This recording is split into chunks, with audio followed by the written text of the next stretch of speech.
So some of you were here for a fabulous talk on SUMEB given a few years ago by Rob Bowell.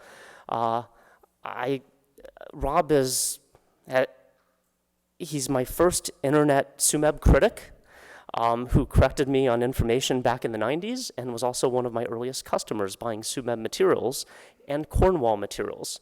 He grew up with a lifelong fascination of minerals in general and Cornwall in particular, and I couldn't think of a better tour guide to explain the history and importance of Cornwall to the world and to mineral collectors all in 1 hour or so. So, Rob, come on out. Thank you. Thank you.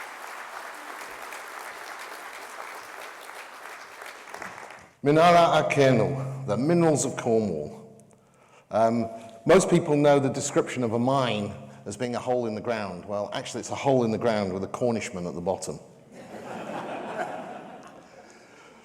I have a number of people to thank before I start on this talk for their kindness in providing information, in freely providing their collections and photographs from their collections, and lots of information, including photographs and so on. So you can read it for yourselves, but I really appreciate your help. Thank you very much. There's been many sayings about the Cornish in mining. One you may be familiar with is from the wonderful HBO series from a few years ago on Deadwood, in which the character playing Randolph Hearst explained why he hated Cornish miners, because they high grade, they steal from the mine. I would say they preserve the heritage, personally. Having been one of them, I feel I ought to defend my cousins. There's a great song by a Cornish folk group called Cousin Jack. It talks about where the copper and clay and the arsenic and tin, it runs through your blood and gets under your skin. For the Cornish, mining went hand in hand with fishing, and the two great industries were what helped to develop this very rural county in England. For me, my mineral collecting career started with this particular specimen at the age of 9. It's approximately 5 centimeters across. It's got quite a reasonable crystal in the middle, and I still have it. It's definitely not the best you'll ever see, but I was very proud of it, and it started me off with a love affair. And in fact, it was Rob himself who's to blame for my renewed love affair with this mineral when he provided me with the specimen up in the top corner here and asked me why. And so I analysed this specimen and found that there was actually chalcophyllite partially replacing the lauroconite, which was an unusual part of the paragenesis at Wheal Gorland. But much of the green crystals were actually still lauroconite. Looking at more specimens that I've acquired, I was able to look at the chemistry and see that actually it's not so clear-cut. There's a series of solid solutions in there, that the ratio of many of these chemical elements change. There's also defects in some of the crystal structure as well, which probably allows the absorption of color in this particular part of the spectrum. So there's certainly a wide range of reasons, and I suppose that renewed my love affair with Cornish minerals after being so far away in Africa. But where is Cornwall? Well, this is a map of the British Isles showing the metallogenesis of the British Isles. As you can see, we're not quite the United States. I'm afraid we don't have many very big deposits, but we do have lots of mineral fields. Cornwall itself is stuck on the southwest promontory of the United Kingdom, just after Devon. Although you might think these two counties are the same, there's actually some great fundamental differences. My son-in-law is from Devon, and to the horror that my mother had when we first had a cream tea with him, he put jam before cream on his scone. A great crime in Cornwall. Cornwall is characterized by rugged moors and farmland on the inside and breathtaking cliffs, particularly on the north coast, with large areas of seaborne cliffs. The famous castle of Tintagel is up here, where reputedly Arthur built his magical kingdom. Intruded into the Paleozoic rocks of this area are large granite stocks, and it is these that provided the heat engine that pumped water during the Hercynian orogeny approximately 270 million years ago, during a very violent period of geological evolution in Europe. And it allowed a series of zoned mineral veins to occur with tin and tungsten within or very close to the granite edges, moving out into copper-rich areas, zinc-rich areas, and lead-rich areas distally, and also a lot of silver as well. There's even a little bit of gold in some of the places, such as down in the Camborne Redruth area, and of course, many of you will be familiar with the area around Torquay, where there's that beautiful series of gold occurrences in veins at Hope's Nose. We also have some very interesting geology. This is called the Lizard, this area. It's not been particularly important for mining, but it's actually a very well-preserved piece of ocean floor, an ophiolite sequence. And so the geology of Cornwall is very variable. The rocks are very variable. So it's allowed cobalt and nickel and uranium deposits to develop in areas, and it's allowed the formation of very complex mineralization. It went through a convoluted period of uplift and erosion after formation, so we had a long period of tropical weathering, which led to many of the sulfide deposits being heavily oxidized close to surface. Because the glacial events in the recent geological period only briefly touched parts of Cornwall, these oxide zones were preserved, and within them were preserved the crystals, the treasures that we value. So mining can be considered in, well, I am going to consider, shall we say, mining in 4 phases today. An ancient industry, the period of the Industrial Revolution, which was really the zenith of mining in the United Kingdom, a very sad decline post-Second World War, and there's still some new possibilities. Incidentally, you'll see a number of black and white photographs like this.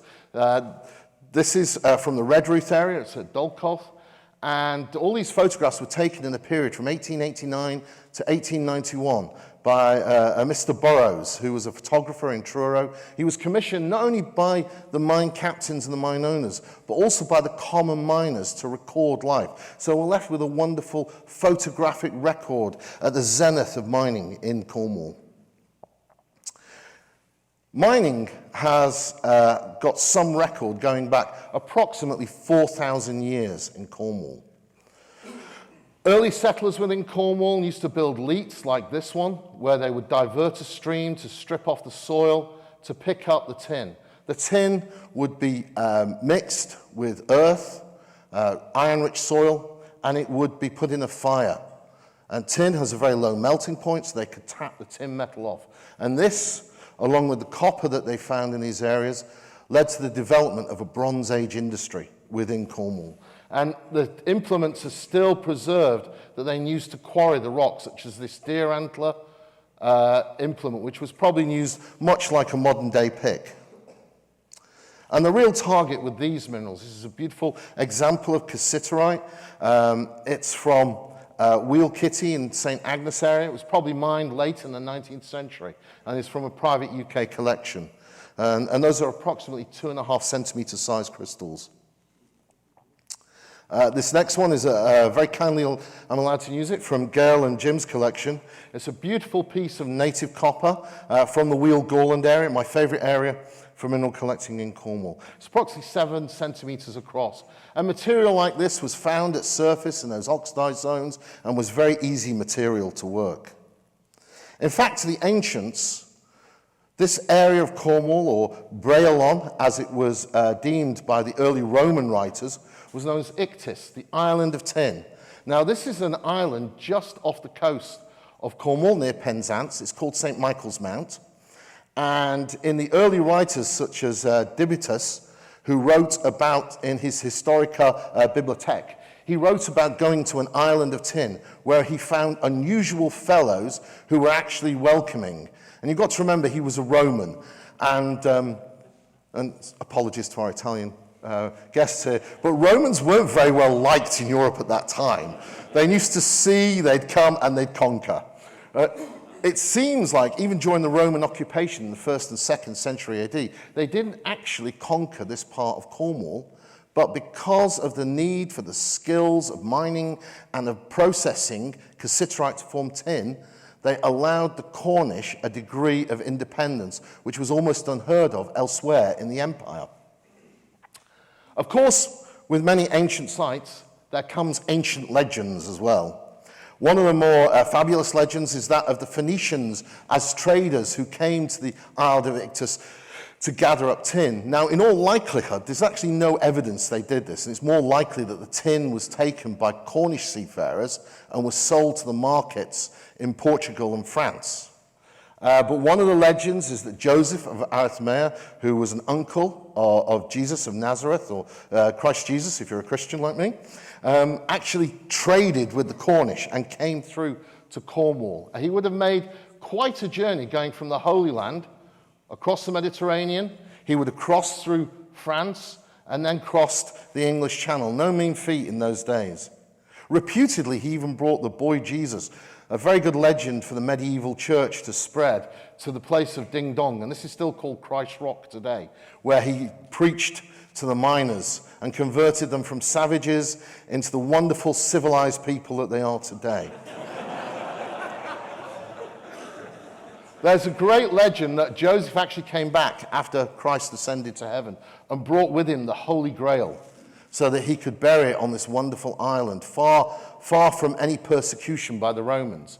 And that he buried it at Glastonbury, which is a very famous old abbey in Somerset, not in Cornwall, so it shows that Joseph's geography wasn't as good. GPS is probably having a little degree of variance in those days. Actually, no. About the same level of variance as most GPSs in a hire car in the United States.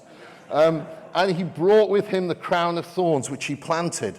And there is an ivy bush there at Glastonbury, which was planted from a plant from the Holy Land. It probably came in the 12th century, not in the 1st century AD. But it is there, and reputedly the Holy Grail will sleep in Glastonbury until Britain's greatest hour of need, when King Arthur, another one of our great legends from Cornwall, will rise again with his knights to come to Britain's aid. As he has not appeared yet, given our current government and the whole Brexit thing, I'm beginning to think it's not all that true. So when the Romans came, what the Romans brought with them to Cornwall that hadn't been there before was organized underground miners from places like Spain and southern France, where they had established underground mines. So the miners in Cornwall would typically mine just on the surface. This is actually an old Roman fort here on Bodmin, where there's also a series of leats where they've ripped away the turf to mine the cassiterite underneath. And this particular one at St. Erth in Cornwall has this unusual stockwork of rock here, which later went on to be used in some of the dry stone walls in this area. It's unusual because in Cornwall, when they built a dry stone wall, they built it with granite, so you can build it horizontally with slabs. In this particular area of Cornwall, you can see the rocks are actually upended as you would with slate. And this suggests that the person who built this actually came from a different area to those masons who grew up in Cornwall.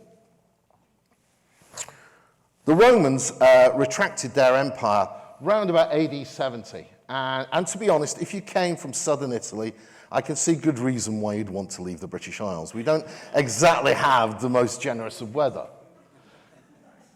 And the miners were still left behind. And we call this period the Dark Period, not because we don't get much sunshine in Britain, but because there's very little recorded information at this time.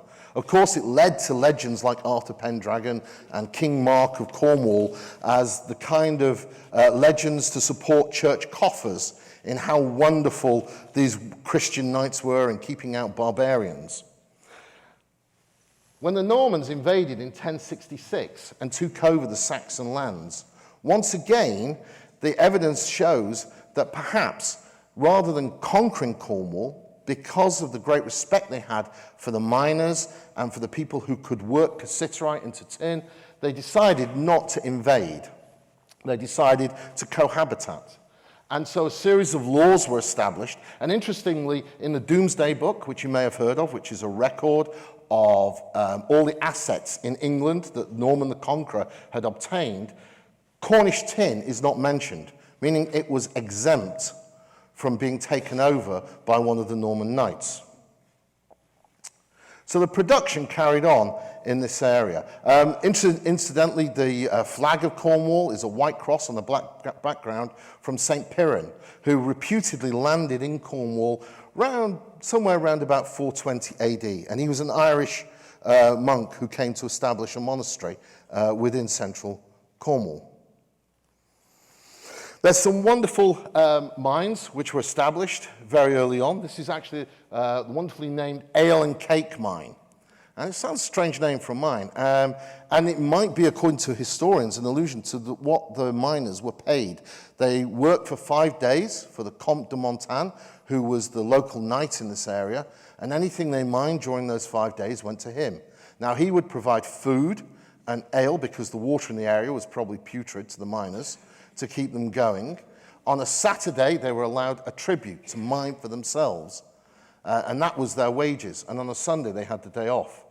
I bet there was many mines where a lot of waste rock got moved Monday to Friday in time for the high-grade ore on Saturday. By the Middle Years, the medieval period, England had an established feudal system.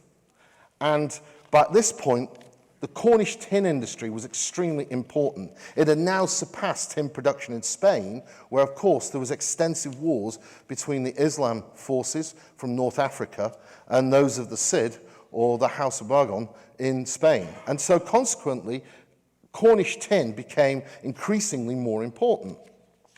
This was recognized in the Pipe Roll by Henry II, where he established that the tin miners were actually exempt from taxes. Now, of course, he's a king, so of course they still had to pay a royalty, which is where the term comes from, a royal tribute.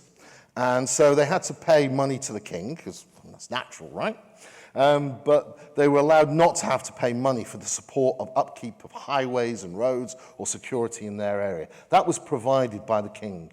Their miners' rights were very firmly established by King John, who wasn't considered the most democratic of kings in an English record.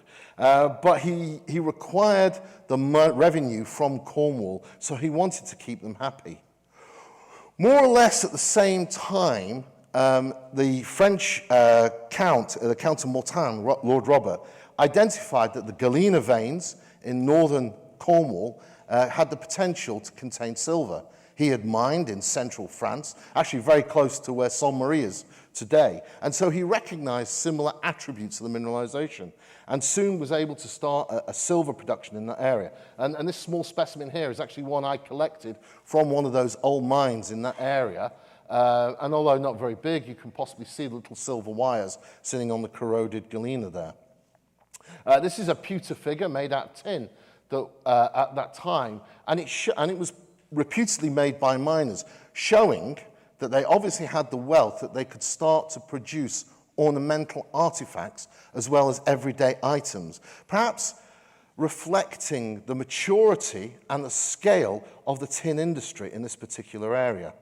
By 1400, the area had become so important to the English kings that there was a stannary court and parliament declared in Cornwall. At that time, it was the only parliament outside of the king's royal court, demonstrating the importance of mining to this period of English history. By the time Henry VII, the Tudor king, had established himself on the throne, he had many problems with Scotland. And so he wanted to have a war with them, so he insisted that the Cornish had to finally pay a tax on the production of their goods. Now, being Cornishmen and being good-natured fellows, of course, the first thing they did was to assemble a group of soldiers together, a whole load of mercenaries, and march on London, which is, probably the right way to deal with government when they insist you should pay more tax. Unfortunately, at Deptford Bridge, they were put down and the tax was installed, but they didn't lose their rights, because even Henry VII, as brutal as he was, knew he needed the Cornish miners. During that period was an age of enlightenment in Britain. Because Britain had gained wealth, it had gained security by the defeat of the Spanish Armada in 1551, then it was starting to develop as a true nation with a written word finally. Their first Bible written not in Latin was written in English in 1547 by Matthew Tyndale. And that's an important social aspect to the mining in Cornwall.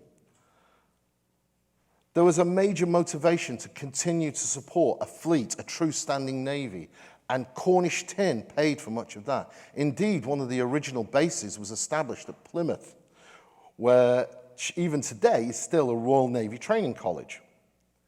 Mining was very hard. It would take 6 men 3 days to advance just a few meters with picks and shovels, or they would light a fire in rock underground and then quench it with water to crack the rock. But in 1689, a merchant called Thomas Epsley was able to develop a quill fuse which he could attach to gunpowder. And suddenly the work of 3 days could be done in one shift with one blast. And so mining continued, and it actually went deeper. But it hit a problem: water. This is an example from tin coal workings, which is in the Cambrai area. It's literally just to the, I've got to get my directions now, south of the South Crofty mine. My colleague Emily there, she had no problems getting through here, but she's 4'9". I am not. She's also a very slim young lady. I am not. She had a very comfortable journey through there while we were collecting samples for environmental purposes. I did not. These workings led to a series of galleries which were actually developed by the miners in the 1500s to drain water, and it went out to the sea a couple of kilometers. So they were starting to learn to dewater. But sometimes that wasn't possible. And so they developed a series of a continuous rope and bucket, a water kibble, to constantly drain the mine. They came up with water wheels, both underground and on surface, that they could rotate this chain to keep buckets constantly moving, to keep water flowing out. But really, this was a very inefficient way of doing it, and it was a very challenging way of doing it. And there are many records of miners being killed by inundation of water during this period. Unfortunately for them, the water was there because the ore they were after, the high-grade oxide ore, was formed through the action of water and oxygen oxidizing these sulfides. And the water was still there, very high water table. And so consequently, it became a constant battle which has plagued Cornish mining ever since. The Industrial Revolution really was the thing that established or started to change the way mining was done in the United Kingdom.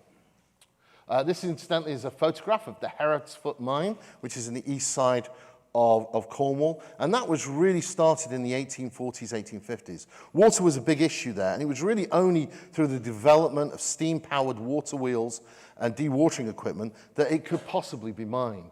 This is a photograph of Burrows. This is actually the Dulcoth Great Lode.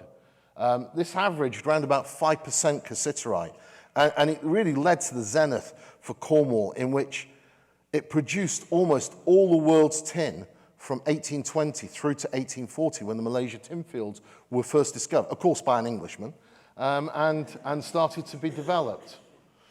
And from 1750 right the way through to 1870, Cornwall produced more than half of the world's copper, including virtually all the copper that connects England to the United States in the first telegram wire and the first phone lines, which were actually paid for, not by the English, but by John Mackey, the silver king of the Comstock, showing a great association between the New World and the Old. And it was the great engineers like Trevithick and Bolton who established these steam engines and really helped push them forward.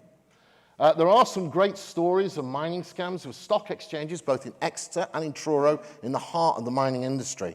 And this is a time when tourism was becoming a novelty, but a realization with the advent of train travel, steam train travel in the United Kingdom. And so visitors from London saw it as part of their list to do, as Hemwood would describe later in his journals within the Mining Journal, that tourists would come from London to go to the Truro Stock Exchange to buy mining stock.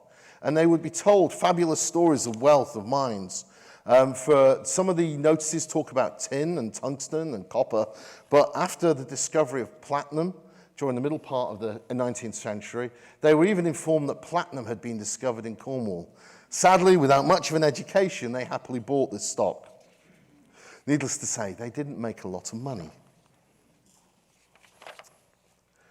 By the time that cassiterites, like this wonderful one for the Natural History Museum, was being mined, this one was actually in the Arthur Russell collection, the mining industry was very mature, and it had established a very complex metallurgical industry as well, both in Cornwall and also in Swansea in South Wales, just across the Bristol Channel. And the reason why the Swansea metallurgical industry started was because cheap coal, and also it rains even more in South Wales than it does in Cornwall, allowed them to develop a smelting industry there.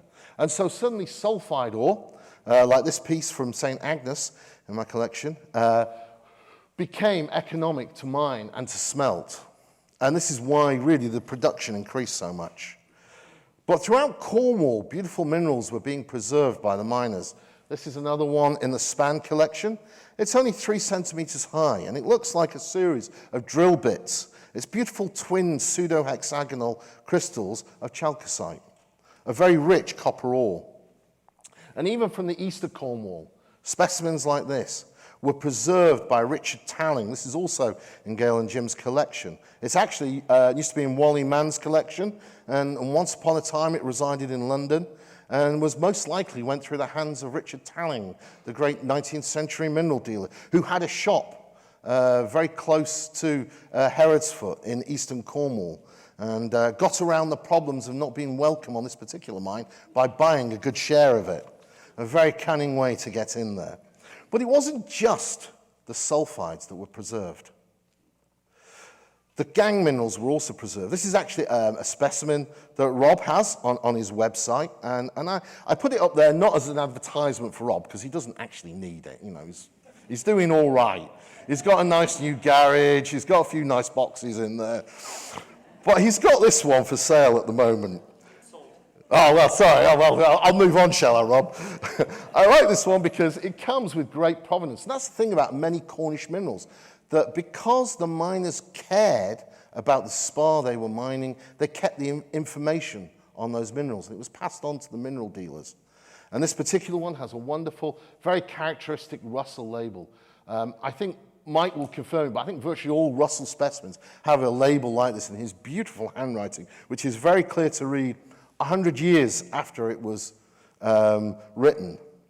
This one came through a series of people, and Rob managed to obtain it. I'm not sure how, actually, from the museum, but I'm sure he can tell you the story afterwards. But it also went through the hands of James Tennant, who was a chemist, of course, Tennantite, who I rather like because he was a chemist, and he came from northern England, and he came from a poor family, and he became good. In fact, he became the chemist to Queen Victoria, which is not a bad position to have during the 19th century.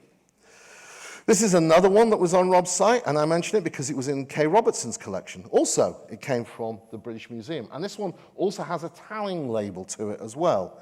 It's not just to say go and buy Rob's minerals, but also is to say that these minerals still exist, and they're still a factor that can be collected today from the hands of the miners in the 19th century into your collections. And it's rather nice that so much of the information is still preserved, the mine where it came from and the location. And the miners themselves, they really were the ones who knew about the dangers of being underground. If you look at the average lifespan there, mining was a particularly perilous job, even as far as 1988, when there was a survey by Cornwall County Council on the health of tin miners and clay miners in Cornwall. The average age of expectancy was 64. In 1988, the average age of expectancy in the UK for a male was 73. So that perhaps indicates the degree of the problems. There were problems with cave-ins and flooding and accidents, fire underground. There could be respiratory disorders, though, creeping death of quartz dust collected in the lungs, white finger, metal poisoning, chronic exposure to radon. But they knew how to mine, and they knew how to preserve the specimens which we enjoy today. So if you have a Cornish specimen preserved, it's thanks to these gentlemen. What was interesting about them, of course, is that they weren't just simply miners, because many of them had a very strong religious and social connection. They didn't build mining camps. Even when they came to the United States, they brought their families with them, they brought their faith with them, they built schools, they built towns. You go to places like Grass Valley, Jerome, Mineral Point, Wisconsin, you have Cornish towns being established, Okep in South Africa, Borough in Australia. They built libraries before they built saloons because they were family orientated. And because of that, when they collected high grade, they didn't simply just sell it. They kept a piece for themselves. They learnt about it. There are records of people like RASHLEIGH in 1800 and Talling in the mid-19th century giving classes in practical mineralogy to miners, not to mine owners, not to university students, but to actual miners. They were sufficiently literate. They could read, they could write, and they understood what they were doing. So Cornwall in itself nurtured not just an industry of mining, but an industry of mining for the future and an industry of preserving not only the skills but the culture of mining. They also realized the need for good health. These are just several photographs. This is the original School of Mines, which was in Truro. This is a photograph of one of the schools that they built in Truro, but this one is from Grass Valley, the Cornish Association in 1900, which was a major donor to the hospital in Grass Valley, California. The Cornish helped fund it for good health. They realized the dangers underground. They knew that if they ate the dust underground, that they could get sick. So a Cornish housewife came up with the wonderful Cornish pasty. The original Cornish pasty had 2 kernels either side of it of pastry that the miners would hold while they were eating the inner part. One half of it would have savory meat and potatoes in it. The other half, separated by a wedge of pastry, would have a sweetmeat or apple, depending upon the season that it was. And the 2 kernels either side, which had been contaminated by arsenic dust, could be thrown away. In many ways, the Cornish helped to revolutionize not just the technology of mining, but the culture of mining. And so it was with people like Richard Trevithick, who was born in the heart of the Cornish mining industry. He was a son of a mining captain. From an early age, he actually worked in the mines himself. He had such a great numerical brain, he worked out how to build a locomotive-hauled railway. Not just simply a steam engine that could pull a few carriages, but he worked out how to transfer energy from steam, so for the first time they could pull true freight. He worked out how to build these beam engines. This one is at the Clay Museum in St. Austell. This one is from Grass Valley in California. It's been there since 1881, and it still works. This is the Newcomb beam engine, which was the predecessor that had been built. This actually became the most commonly used method of dewatering the gold mines in California until Pelton developed his wheel. And all Pelton did was merely to change this part of the apparatus for a Pelton wheel with buckets on it so he could rapidly move more water. And these were not landed gentry. These were ordinary men who came up with these ideas through observation and hard work. And it led to great engineering feats. This is an old plan view map of the Levant tin mine on the Botalic coast. You can vaguely see the outline of the coast shown here. This is the map from 1900. Soon after, this number 12 level followed the South Lode under the sea for almost 2 miles. And they mined under the Atlantic Ocean. And in some cases, as I wrote a small paper about a few years ago, you had the occasional sea breach, which produced a very unusual set of chloride and sulfate minerals. In some of these mines, you had pools of water that developed, which were very acidic, which reacted with the rocks. It also reacted with pit props. Now, I apologize, I've only got these photographs in black and white, but this is wood here, and it's been had copper both precipitated onto it and also replacing the wood. This is an old pipe, a ventilation pipe, which has been completely replaced. The lead pipe has been replaced by copper. So many wonderful artifacts also developed in those areas. The real hazards, however, came on surface. This is an old kiln, and the white material, unfortunately, on the floor of it is actually arsenic oxide. Now, traditionally, it's always been called arsenolite. It might not be, because arsenolite is a highly soluble salt. It's actually more likely to be cloudite, or perhaps beta cloudite, which is a lot more insoluble. But it's arsenic trioxide, which is formed in these kilns. And they would take the arsenic-rich ores. I can't imagine anyone taking such a beautiful specimen of scorodite or pharmacosidorite, but they would cook it to create an arsenic oxide. And they would then use that in things like rat poison. And in fact, arsenic from the United Kingdom was shipped all over the world to control pests, really until the smelters in places like Sumeb and in Zambia, Kabwe, were actually built. But all good things come to an end. There was a sad decline. These mines eventually started to finish. The deepest mine in the world was Dulcoth in 1940, but lower grades and cheaper metals from overseas gradually left to these mines being closed. Wheal Jane actually only started working in 1971, Mount Wellington in 1973, and for a period of time, they were some of the most profitable mines in the world. In fact, in 1984, Britain's output of tin concentrate was 5,200 tons. It was a world record at that time and had only been beaten previously by the United Kingdom in 1870 with 10,000 tons. But these mines started to close. This is chalcocite from the Givor mine.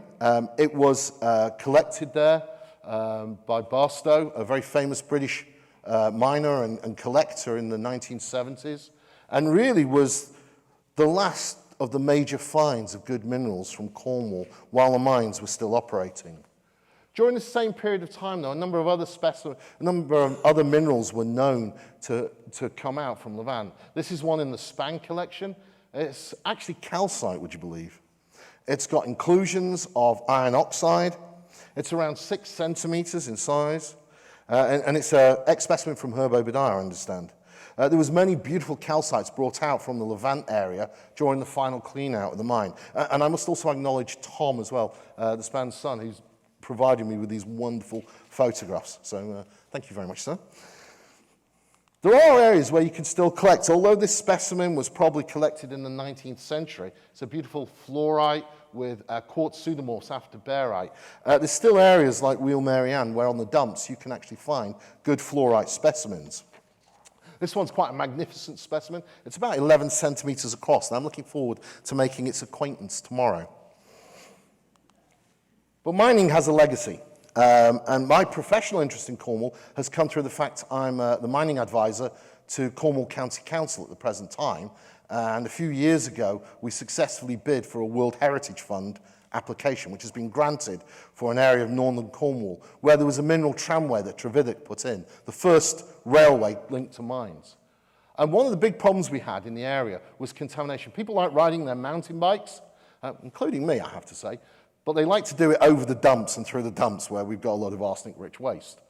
Unfortunately, many of the miners' cottages in the area were built out of mine waste. Now, that's fine when it's first built. Unfortunately, sulfides oxidize. And so it's caused a real problem in the area with the housing. And these houses are now not mortgageable, they're not insurable. And so the government is actually paying to have them not replaced, but to be repaired because they don't wish to lose the character of them.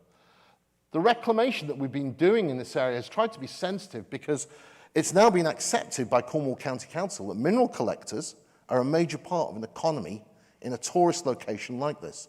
So there are areas of these old mines where we don't just simply bulldoze the dumps down a shaft and cover everything in concrete.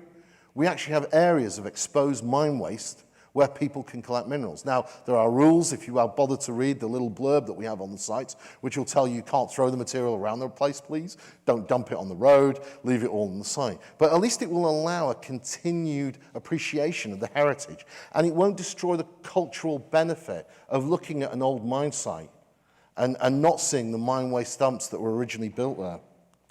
So it does mean oikies like me can go underground and go collecting and carry on in the tradition of our forefathers who also went collecting. This is actually only taken last year at the East Bassett mine dump in Cornwall, where I was there on a Russell Society field trip, and I found a 5 centimetre metataurbanite. It's a bit ragged around the edges, but it's a very nice specimen. And for a self-collected one, I think it's very nice.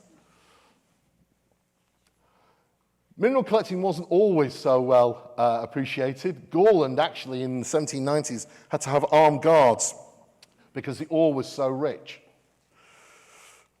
And some of the wonderful treasures that came out of there, this is a close-up of clinoclase, unusually sitting on malachite. This is also in Gale and Jim's collection. It's about 5 centimetres across. Pharmacosiderite, a beautiful, true Cornish mineral in my opinion. This one is also in Gale and Jim's collection. It's around 7 centimetres across. This is a vug, which I think is about 5 centimetres across, with these lovely little cubes of pharmacosiderite. Interestingly, looking at these minerals and looking at the chemistry of them allowed me to come up with the way in which we could precipitate this mineral because it's highly insoluble. And it's now applied in 3 mines in Tanzania to produce a synthetic pharmacosiderite for mine water treatment to prevent arsenic discharge. And one of them is very close to the Serengeti. So Cornish pharmacosiderite has ended up saving elephants in Africa. That's got to be a positive spin. Now, there have been some very famous collectors, and I really don't want to steal Mike's thunder because I'm sure he's going to tell you much more eloquently than I could about these people. I mentioned PHILLIP RASHLEIGH only because he has the one item on our planet that I covet and would seriously consider committing a felony to obtain. And it's this. It's not very big. He produced a beautiful drawing of it in his book in 1797, which I think you'll agree is actually a very good representation of the specimen. It can be enjoyed by all of us, not just one of us, by going to the Royal Cornish Institute in Truro and seeing it. But it's a magnificent specimen of loroconite.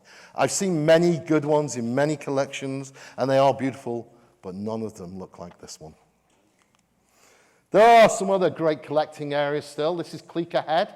I show you this because it's been the location of a recent world-class find. On the beach outside Cleaker Head, you very often get these salts developed. Now you're on a beach, so seawater, copper ore. What kind of minerals do you think we could get? Botalacite, copper chloride hydrated. This is in a private UK collection and is, I think, almost certainly the best one that was collected. It's over 14 centimeters in length, the specimen. And those are beautiful elongated crystals of what is definitely a very Cornish mineral. You can go on some of the other dumps and find good minerals.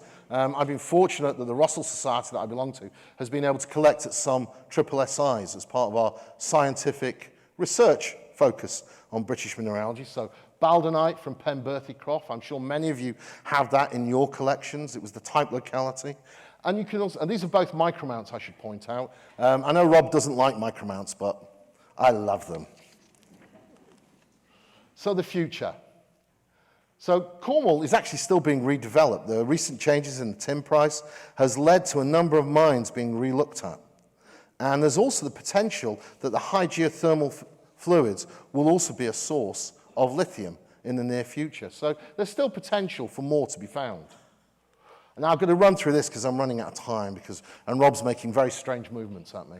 So I'll just run through these. I'll let you read them, but this is a classic modern collection of British minerals in the UK. And it shows what can be collected and acquired. This one from the Ale and Cake Mine, Barite. Beautiful calcites. Bornonite cogwheel from Herodsfoot. Chalcosites and these lovely siderites from Wheal Magdalen. A classic, very unique view of morphology. Fluorites, a nice metataurbanite, one of the best specimens of it I know of.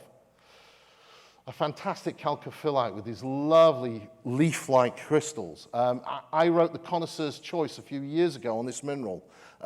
Unfortunately, I didn't know the existence of this specimen. I would have used this in place of the one I actually used. Scorodite with pharmacosiderite with these lovely 1 centimeter balls of electrically blue scorodite. Clinoclase, a very rare mineral, but beautiful crystals from Wheal Gorland. Beautiful olivinites, and of course, to finish off, loroconites. This is one of my favorites in the talk, Cornwallite, pseudomorphing loroconite. Cornwallite on chalcophyllite, and to finish, a beautiful loroconite. Really a good way to end any talk. So Cornwall is blessed with a wide variety of these minerals, thanks to the miners that preserve them. They're gone, their hammers are silent, but they've left a legacy of mineral collecting, not just in Cornwall, but throughout the world, wherever they went. And they've given a great foundation on which we, their successors, continue to build by acquiring and appreciating their minerals. Thank you for listening.